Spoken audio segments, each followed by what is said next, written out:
veut le faire. Mais comment il le fera? Parce qu'il n'a plus de pieds. Comment il le fera? Parce qu'il n'a pas de bateau. C'est pourquoi il te demande ton bateau. Il te demande ta tête. Il te demande ta bouche. Il te demande tes mains. Il te demande tes finances. Il te demande tout ce que tu as afin d'annoncer l'évangile. Si tu lui prives de ton bateau, ce n'est pas lui qui perd, c'est toi qui vas perdre. Parce que tu ne feras pas une pêche miraculeuse. Mais c'est quand tu lui donnes ce qu'il te demande. En fin de compte, tu vas réaliser que c'est toi qui as gagné. Parce que tu feras une pêche miraculeuse. Le Seigneur veut t'utiliser.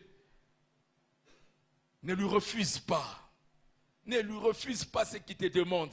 Si tu lui donnes, tu vas te rendre compte que c'est toi qui as gagné en fin de compte. Amen. Ça passe par la parole.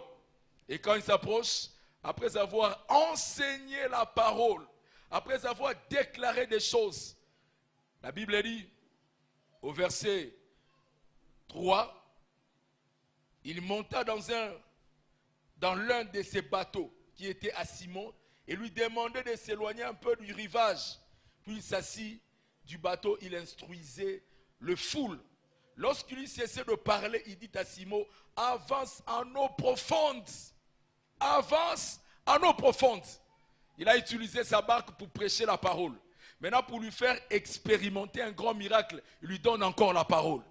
Lui avance en pleine eau profonde pour pêcher. Fais quelque chose. Parce que lui, il a déjà fait sa part. C'est pourquoi j'aimerais dire à quelqu'un, commence d'abord par servir Jésus. Commence d'abord par les servir. Quand tu vas bien les servir, c'est alors qu'il va aussi prendre soin de toi. C'est ce que la Bible dit, cherchez premièrement le royaume des cieux et sa justice. Et le reste des choses vous seront données par-dessus. C'est ce qu'il a fait. Il a d'abord commencé par enseigner. Et puis après, il dit à Pierre, avance en eau profonde.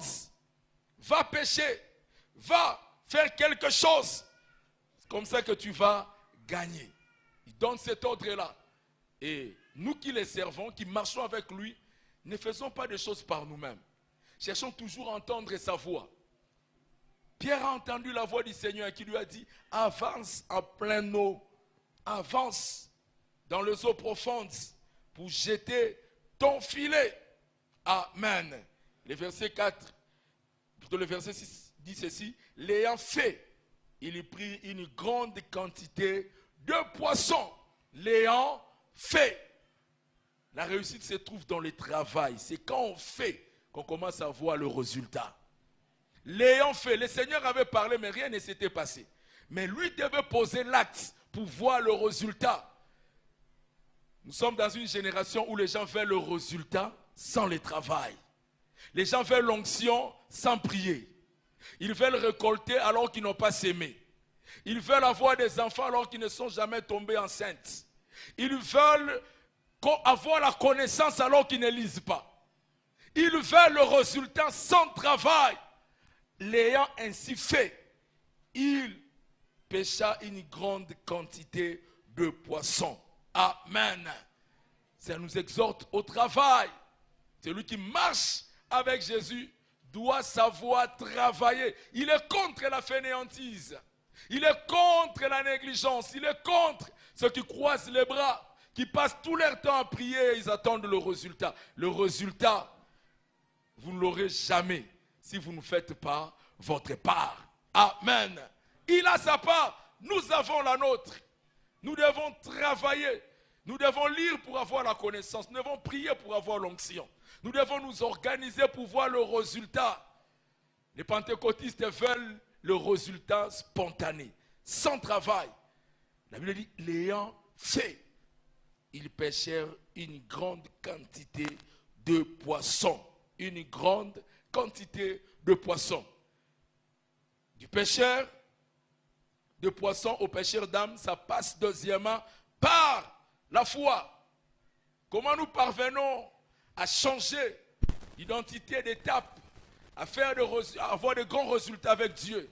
C'est par la foi. Pierre n'a pas douté, il n'a pas dit à Jésus, mais moi je suis un spécialiste de la pêche. Je pêche. Et le meilleur moment pour pêcher, c'est la nuit. Et toute la nuit, j'ai travaillé, je n'ai pêché aucun poisson. Toi, tu me dis de jeter mon filet le matin, que j'avance en pleine eau. Bien-aimé, même si tu maîtrises bien ta science, mais sache que Dieu a créé même celui qui a inventé ta science. C'est lui qui a tout créé.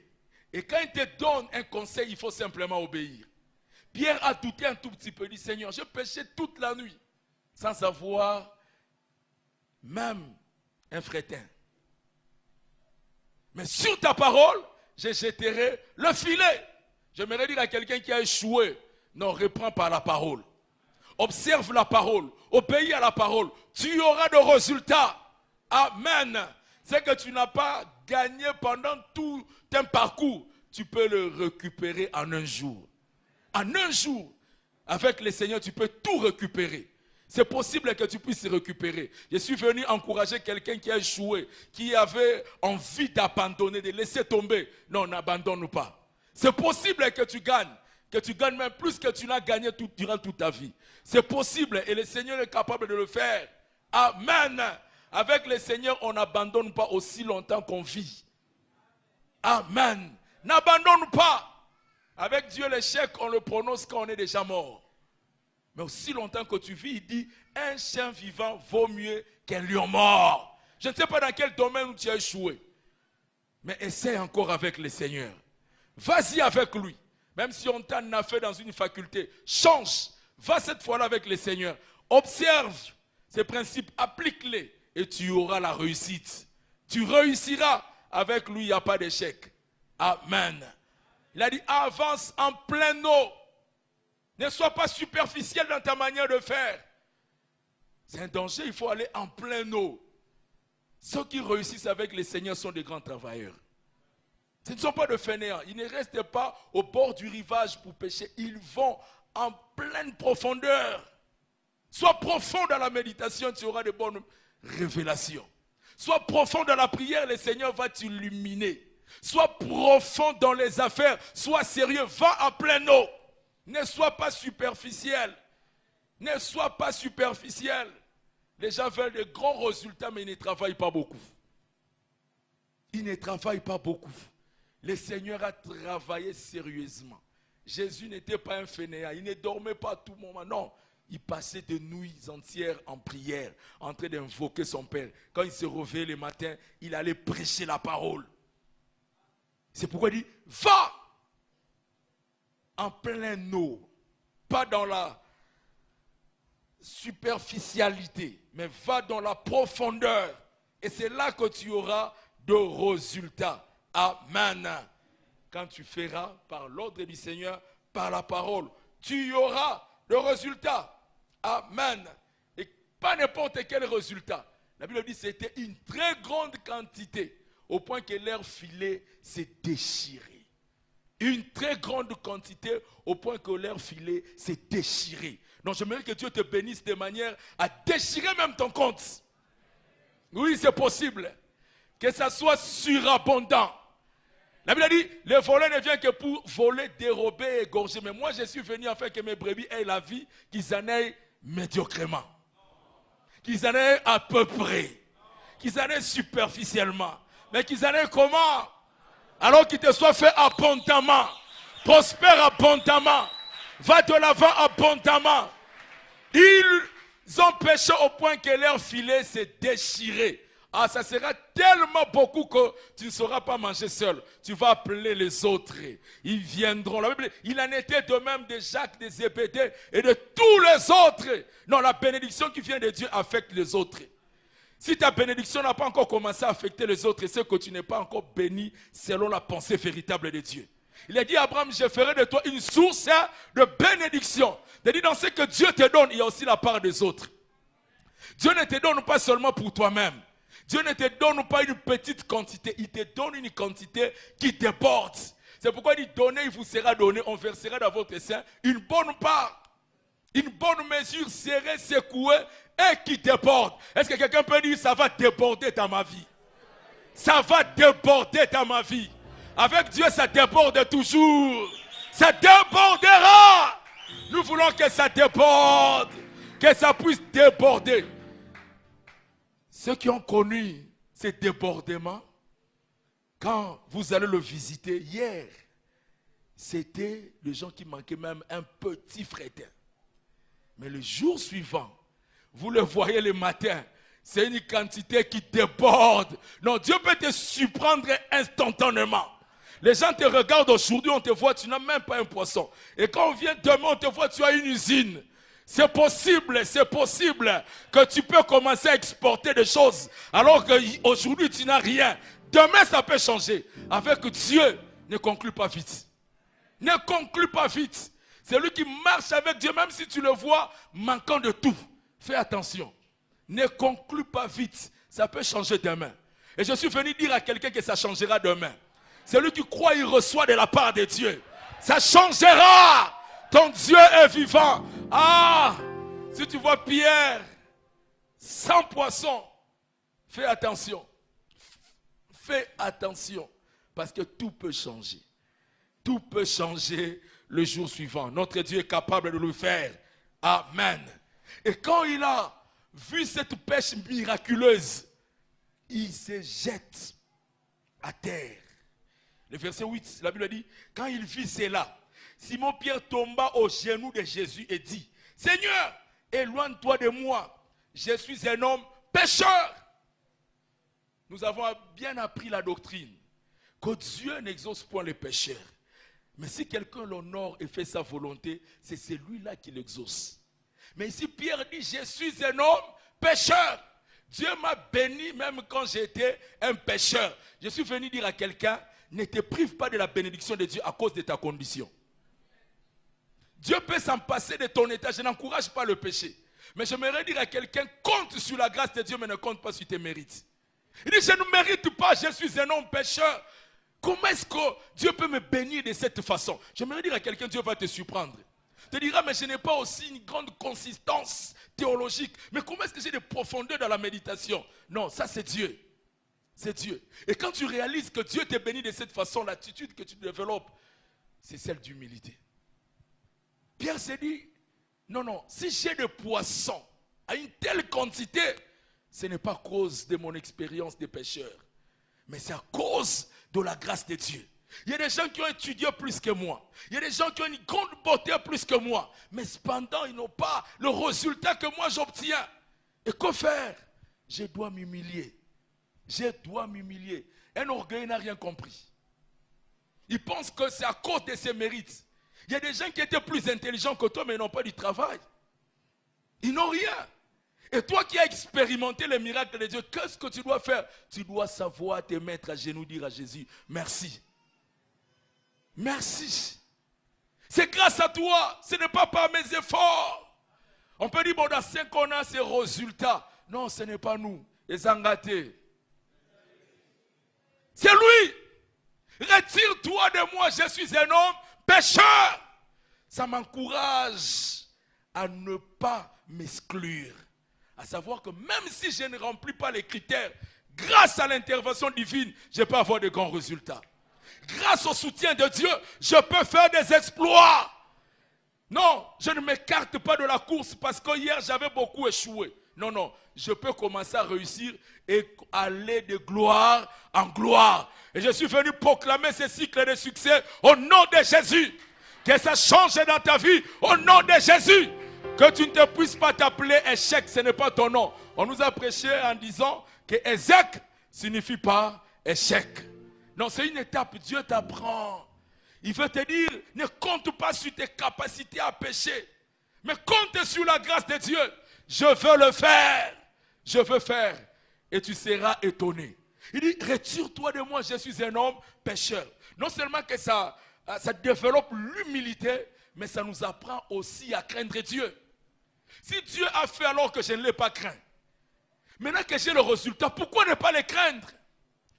Il est anormal pour celui qui reçoit les bénédictions de Dieu de se livrer encore au péché. C'est de l'ingratitude. C'est de l'ingratitude. Pierre dit non, je suis un homme pécheur.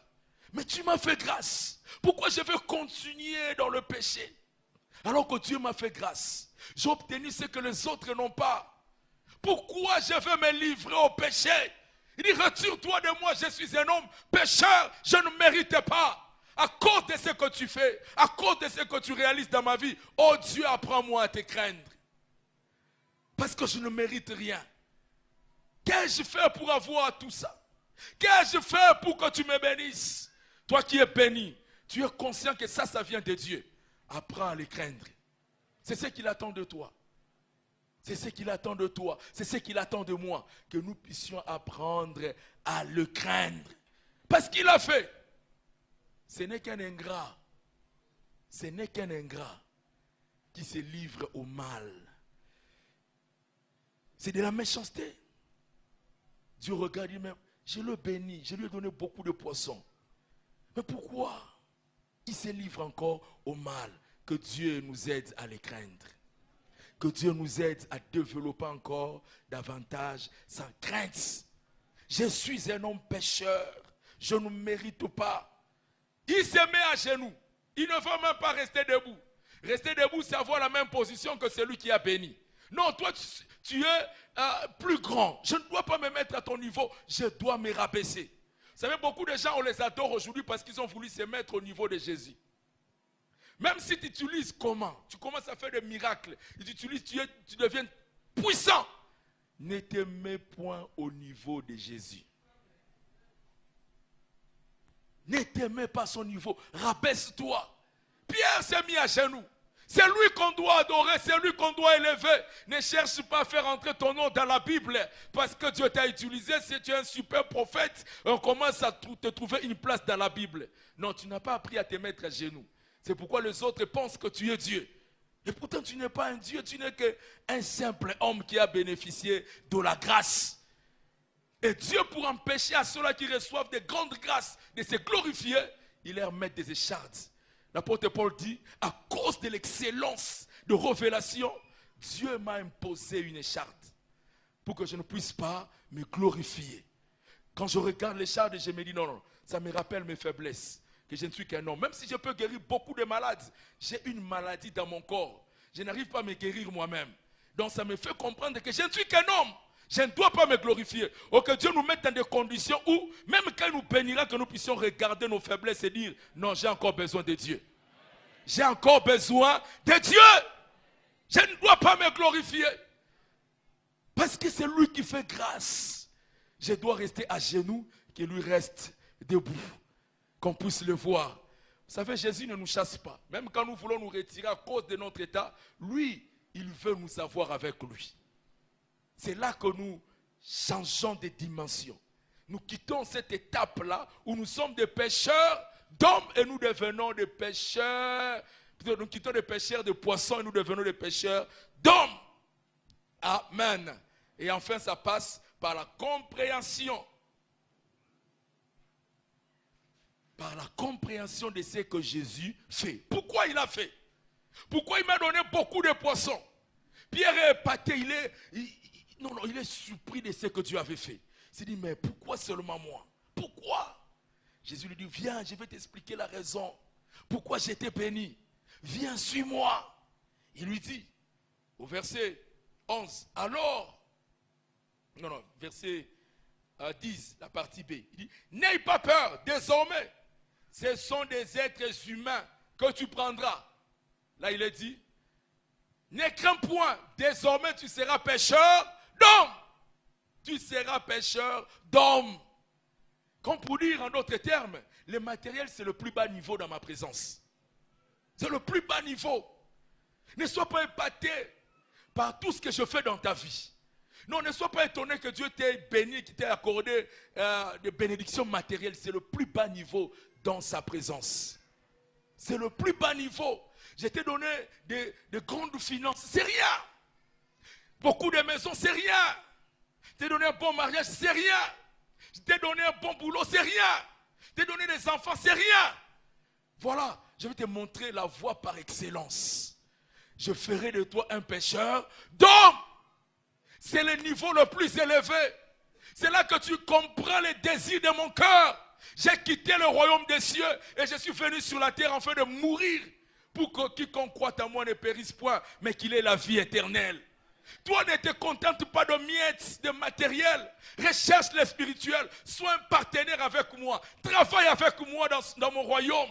Sois un gagneur d'âme. Je t'ai donné des poissons. Ne sois pas là en train de protéger tes poissons. D'ailleurs, la Bible dit ici, ils laissèrent leurs poissons. Ils laissèrent leurs poissons, ils ont compris. C'est rien. Le véhicule, c'est rien. Il m'a donné le véhicule, j'étais un piéton. Mais pourquoi je vais fuir l'église? Pourquoi je viendrai en retard? Il m'a béni. Il m'a donné de grosses finances. Je n'avais rien. Mais pourquoi je ne soutiendrai pas son œuvre? Pourquoi je n'investirai pas pour son royaume? Pourquoi je ne travaillerai pas pour que les âmes soient gagnées? Ils ont laissé tout. Vous savez, si Dieu vous bénit et vous ne voulez pas le suivre, vous resterez en train de regarder vos poissons. Ah, ça c'est tilapia. Ça, quand je regarde, c'est tellement merveilleux. Tu regardes, non, non, mais si tu comprends, tu vas dire non, non, je laisse. Je vais suivre les donateurs. Je ne reste pas attaché aux dons. C'est lui qui m'a tout donné, qui m'a donné les poissons que je n'avais pas. Il peut me donner encore beaucoup d'autres poissons. Moi, je vais les suivre. Ils laissèrent leurs poissons et ils suivirent Jésus. Je suis venu dire à quelqu'un, laisse tout et suis Jésus. Suis Jésus.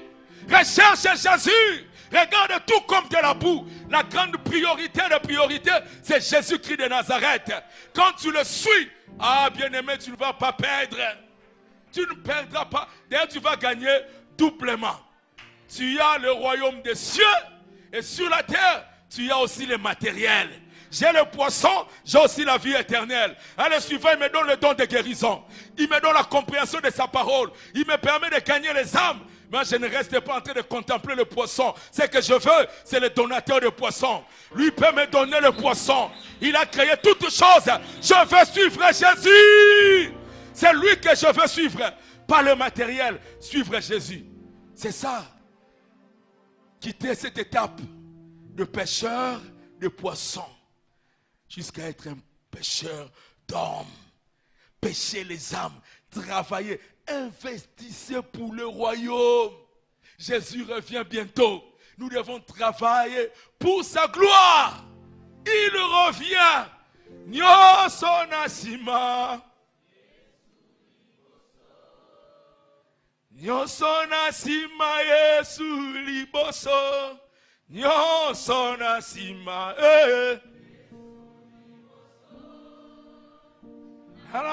Songa nasi mate ataba piaka Yesu ataba piaka na kolanda Yesu ataba piaka ngai kolanda. Lève-nous bien-aimés.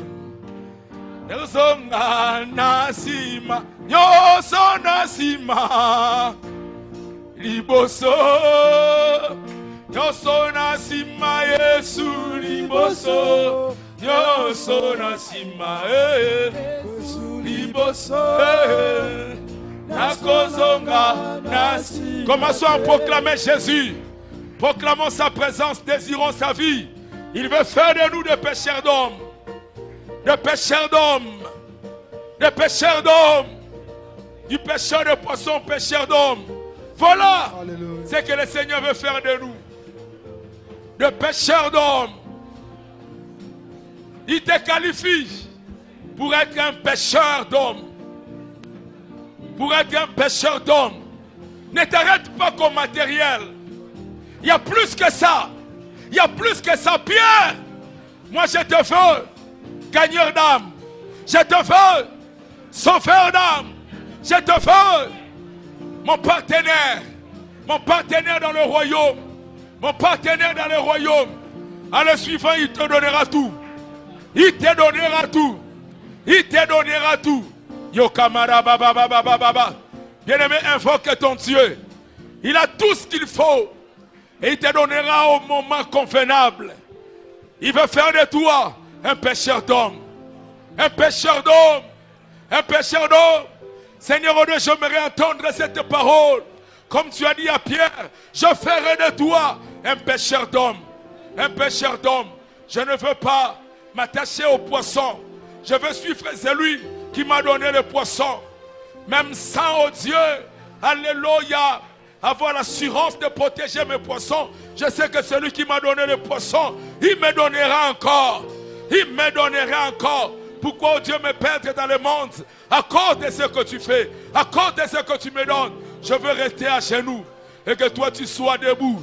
Je veux, Seigneur oh Dieu, éloigner de moi le péché, toutes sortes de tentations, des sollicitations charnelles et rechercher ta face. Oh Dieu, c'est toi qui faut pour moi. Je te veux toi. En te voulant, je ferai ta volonté. Je ferai ce que tu désires. Amène-moi, Seigneur oh Dieu, dans ta présence. Amène-moi dans ta présence. Amène-moi dans ta présence. Ah Dieu, dis à quelqu'un qui a beaucoup échoué. À quelqu'un qui a beaucoup échoué. C'est possible. Il peut changer ta condition. Il peut faire plus. C'est possible. Toi, suis-le. Écoute la voix et suis la voix.